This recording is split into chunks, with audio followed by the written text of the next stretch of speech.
Assalamualaikum warahmatullahi wabarakatuh. Halo semuanya, perkenalkan saya Kuanta Aulia.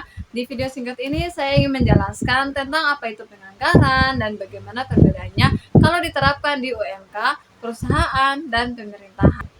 Kalau kita berbicara tentang penganggaran pada dasarnya adalah proses ketika sebuah usaha atau organisasi mencoba merencanakan atau menggunakan uangnya dengan lebih terarah.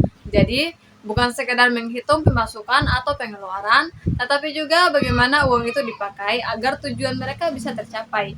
Dengan anggaran kita bisa tahu berapa dana yang kita butuhkan, apa yang harus kita prioritaskan, dan apakah aktivitas kita sudah efisien atau belum.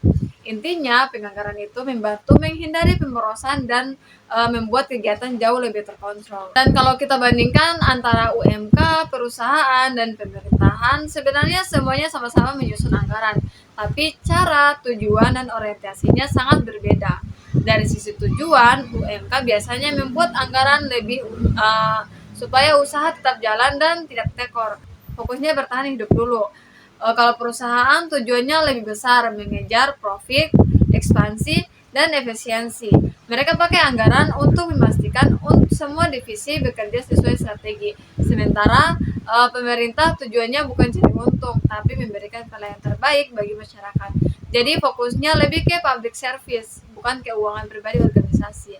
Kalau dari sisi karakteristik anggaran, anggaran UMK sederhana, fleksibel, sering dibuat berdasarkan pengalaman pemilik, kadang bahkan cukup dicatat di buku kecil. Kalau perusahaan cenderung lebih detail, penuh data, dan mengikuti standar akuntansi. Sedangkan pemerintah jauh lebih formal dan terikat aturan. Anggarannya harus jelas, transparan, dan bisa dipertanggungjawabkan kepada publik.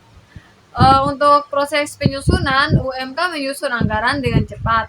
Pemilik langsung menentukan berapa modal, biaya belanja, dan target penjualan. Perusahaan prosesnya panjang, banyak bagian terlibat seperti produksi, pemasaran, SDM, keuangan, dan ada beberapa proses diskusi, revisi, sampai persetujuan manajemen. Di pemerintah, prosesnya paling panjang dan terstruktur. Ada musyawarah, pembahasan di DPR, persetujuan, dan semuanya harus mengikuti siklus APBN atau APBD. Untuk orientasi hasil, UMK ingin usaha tetap hidup dan menghasilkan keuntungan walaupun kecil. Perusahaan ingin profit maksimal, pemerintah ingin layanan publik yang merata dan berkualitas. Sekian penjelasan singkat dari saya, semoga membantu dan mudah dipahami. Terima kasih. Wassalamualaikum warahmatullahi wabarakatuh.